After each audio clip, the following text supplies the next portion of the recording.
Mata upu e tolu se furuiva, o le whaasosoina o Iosefa. Ua ave i foi Iosefa i ai kupito, ua Faitauina ia e Potifara le au auna sili a Farao, o le pule le au e whaafeao, o le tangata ai kupito, ai 5 o sa isa maeli, na lātou avatu ai o ia i lea mea.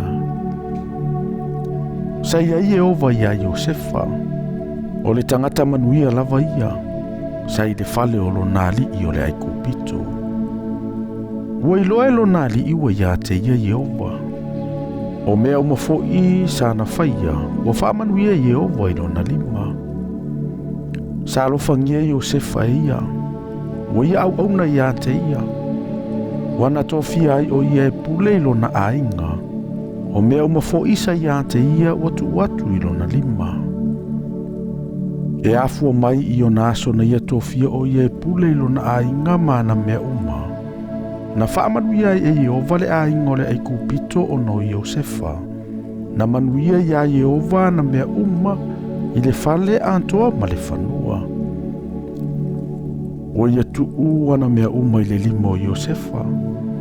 Wana leiloa sana mea na o le mea e ai sa ai o ia. Sa au le leile tino Iosefa, maona mata e la le ia. E muli ane nei mea, ua te paane le fale tua o lo nali i ia Iosefa, ua fai mai. Tate momoe, ai le mawhai o ia, ma ua fai atu i le fale tua o lo nali i. Whaauta, e le iloa e lo ua li ise mea ua ia te au i le fale, o ana mea umafo i ua ia tu mai i lo 5.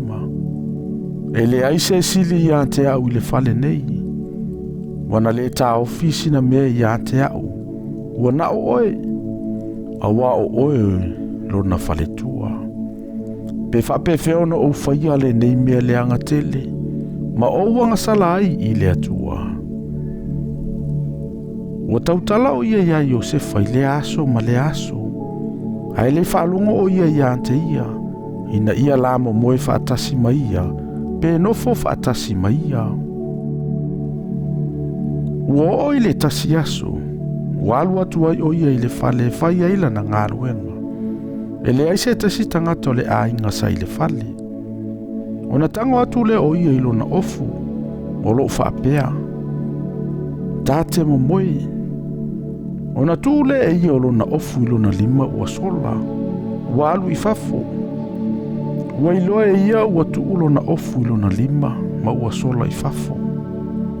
O na wala awa tu leo o ia i tangata o lo na ainga. Ua whai atu i ate i lato. Ua whaapea. Whauta. Ua ia au mai i ate i tātou le tangata e peru e ula ia i tātou. Na sau ia i ate au mate momoe mai ia. O na o alanga lea ma le leo tele. O na whaalongo le o ia ua o leo tele ma alanga.